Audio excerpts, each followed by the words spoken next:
और दासी दौड़ती हुई महाराज दशरथ के पास पहुंची और कहने लगी, बधाई हो महाराज, बधाई हो। महाराज दशरथ ने कहा, अरे दासी क्या बात है। दासी ने कहा, महाराज पहले तो आप मुझे इस बात के लिए क्षमा कर दें, आज हम इतने प्रसन्न हैं और इस प्रसन्नता में अगर हमारे मुख से कोई ऐसे शब्द निकल जाए जो आपको अच्छे नहीं लगे, पहले ही हम आपसे माफी मांग लेते हैं। महाराज माता कौशल्या ने एक नीलमणि जैसे बालक को जन्म दिया है। महाराज दशरथ ने अपने गले में जो हीरा मोतियों का हार है गले से उतारा, दासी को दे दिया। एक दासी दौड़ती हुई और आई, महाराज बधाई हो, माता कैकेयी ने भी एक नीलमणि जैसे बालक को जन्म दिया है। एक दासी दौड़ती हुई और आई, महाराज बधाई हो, माता सुमित्रा ने 2 बच्चों को जन्म दिया है। महाराज दशरथ विधाता को धन्यवाद देने लगे, हे विधाता, कहाँ तो 3-3 विवाह के एक भी पुत्र नहीं हुआ और कहाँ 4-4 पुत्र एक साथ।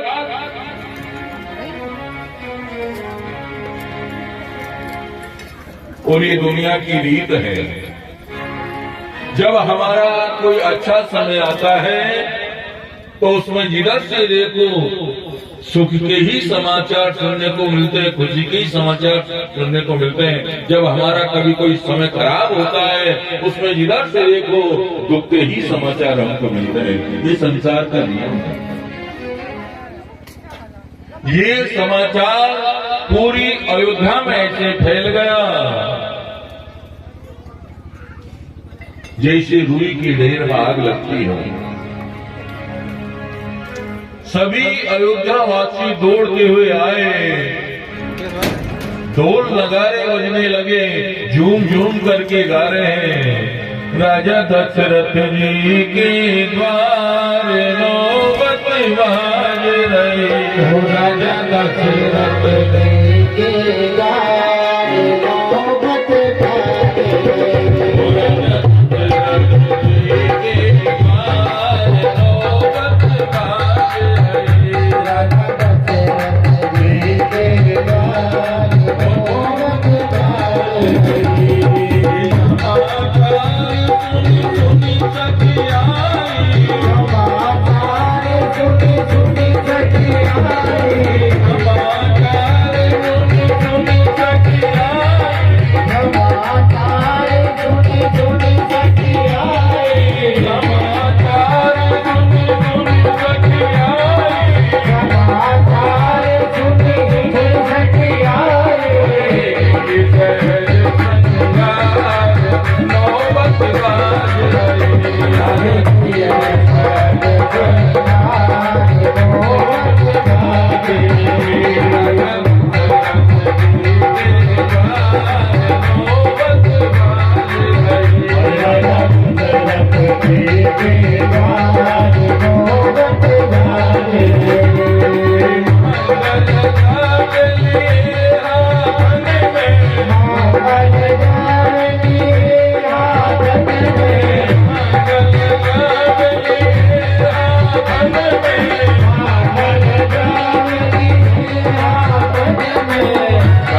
मास दिवस कर दिवस पुनि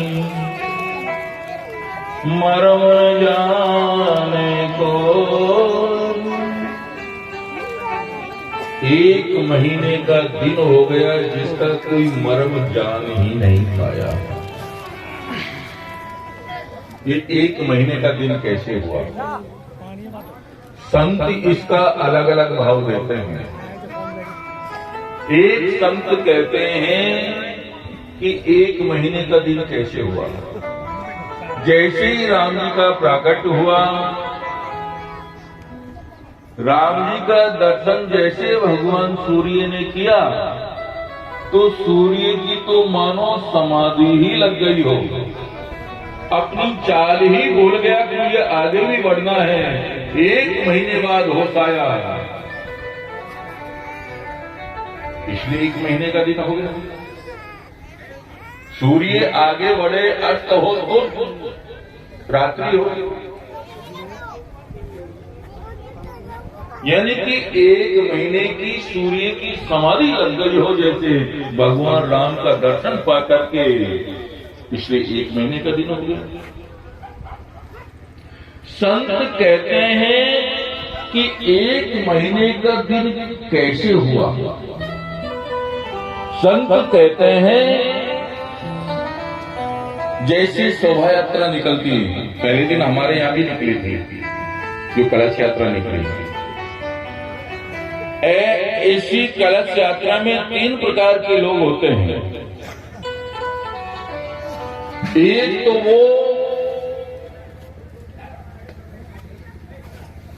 जो कलश यात्रा जहां से निकल चुकी है वो स्वागत आदि कर चुके हैं,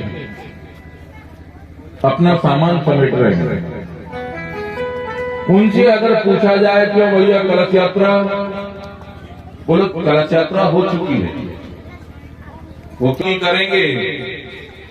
उनसे अगर कोई पूछा जाए क्यों भैया कलश यात्रा, वो कहेंगे कलश यात्रा होने वाली है, हम इंतजार ही कर रहे हैं यात्रा का, यात्रा होने वाली है। एक ने जहां से निकल चुकी है वो स्वागत कर चुके हैं, अपना सामान समेट रहे हैं। उनसे पूछो तो कहते हैं कलश यात्रा हो चुकी है। और जो इंतजार कर रहे हैं यहाँ कलश यात्रा आना है, उनसे पूछा जाए तो वो कहेंगे कि यात्रा होने वाली है, हम तैयारी में बैठे हैं। और जो यात्रा में साथ में ही चल रहे हैं, अगर उनसे पूछा जाए तो क्या कहेंगे कि कलश यात्रा चल रही है। ऐसे ही महाराज दशरथ के यहाँ जैसे पुत्रों का जन्म का समाचार जिसने भी सुना, बधाई देने के लिए महाराज दशरथ के यहाँ आते हैं। और जो आते हैं उन्हीं के साथ में अयोध्यावासी नाच गाने में लगे हुए, उत्सव में लगे हुए हैं। वो जाते हैं, फिर कोई और दूसरे आते हैं, उनके साथ भी नाच गान चल रहा है। वो जाते हैं, फिर और कोई तीसरे आते हैं, उनके साथ भी नाच गान चल रहा है। ये 1 महीने तक आना जाना लगा ही रहा। और जो भी आता है उसी के साथ अयोध्यावासी को नाच गान में ही मस्त है। उन्हें तो पता ही नहीं चला कब सुबह हुई, कब शाम हुई, कब रात्रि हुई, कब दिन हुआ। उनको तो लगा जैसे अभी 1 ही दिन बीता। इसलिए यहाँ तुलसीदास जी लिखते हैं कि इसका कोई मर्म जान ही नहीं पाया कि 1 महीने का दिन कैसे हुआ।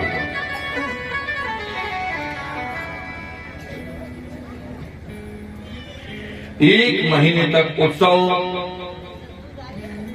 राम जी के जन्म का अयोध्यावासी मनाते रहे।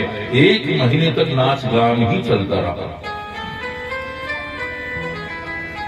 इधर गुरु वशिष्ठ 108 ब्राह्मणों को साथ में लेकर के महाराज दशरथ के यहाँ जाते हैं, स्वस्ति वाचन करते हैं और महाराज दशरथ के चारों पुत्रों का नामकरण संस्कार करते हैं।